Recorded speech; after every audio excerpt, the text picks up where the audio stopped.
I'll show you the best and simplest payday system I know, and you can do it in under 5 minutes. It works even if you're busy, inconsistent, or starting from zero. Quick disclaimer, this video is for educational purposes only. This is not financial advice. Most people don't fail because they're irresponsible. They fail because payday feels like freedom, but it's actually a fork in the road. If you don't choose a plan right away, your spending chooses one for you. So here's the fix. We're going to use a simple 4-bucket system, and it works whether you make a lot or a little because it's based on order, not perfection. The 4 buckets are bills, needs, future, fun, and the one rule is this: pay yourself first, then bills, then life, then fun. Or said another way, future first, bills next, needs next, fun last. Not because fun is bad, but because fun without a system becomes stress later. Now here's the key idea that makes this easy. You're not budgeting your entire life. You're only making 4 decisions on payday before the money starts leaking out. So let's do the payday routine step by step. Picture your paycheck like water pouring onto a table. If you don't place bowls under it, it spreads everywhere. Our 4 buckets are the bowls. Step 1, future. This is the pay yourself first bucket. And I know what you're thinking. I can't save right now. Okay. Then we use a minimum floor. Your floor can be $5, $10, $25, whatever is realistic. The goal isn't the amount. The goal is the habit, because a tiny automatic win builds a system that you can grow later. So on payday, you put your minimum floor into future first, even if it's $5, and if you can do more, great. But the floor is non-negotiable, because without it, saving becomes what you do if there's money left, and there's almost never money left. Step 2, bills. This is where most people get crushed, so we're going to make it simple. You're going to create something called a bills buffer. A bills buffer means you're trying to get one paycheck ahead, little by little, not forever, not magically, just gradually. Here's what that looks like. Instead of using this paycheck to survive until the next one, you start building a small wall between you and your bills.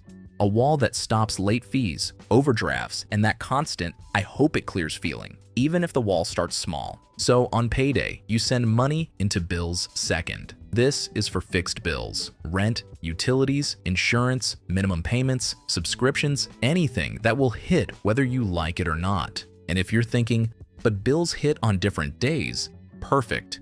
You're going to use a simple trick to prevent overdrafts and late fees. Separate the bills money from spending money. You don't need a fancy setup to understand the concept.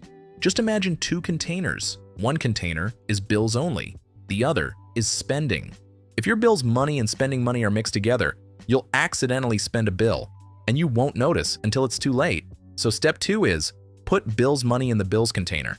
Step 3, needs. Needs are the things that keep your life running day to day. Groceries, gas, basic household items, medication, stuff you actually need. This is different from bills because it's flexible. It changes week to week. This bucket gets a weekly allowance. If you get paid every 2 weeks, you can mentally split it in half so you don't accidentally spend 2 weeks of grocery money in 5 days. Step 4, fun. Fun is everything else. Eating out, shopping, entertainment, random treat-yourself purchases. Fun is not evil. Fun is part of life. But here's what most people don't realize. Fun feels best when it has boundaries, because then you can spend it guilt-free.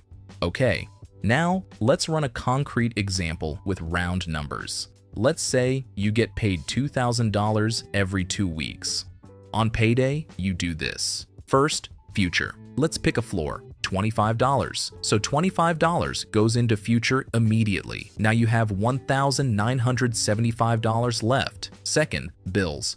Let's say your fixed bills for the next 2 weeks total $1,200. You move $1,200 into bills. Now you have $775 left. Third, needs. Let's say you want $250 per week for groceries, gas, basics. That's $500 for 2 weeks. So $500 into needs. Now you have $275 left. Fourth, fun. That $275 is yours to enjoy. And notice what just happened. You didn't budget. You didn't track every purchase. You didn't make a spreadsheet. You made 4 moves, and now the paycheck has a purpose.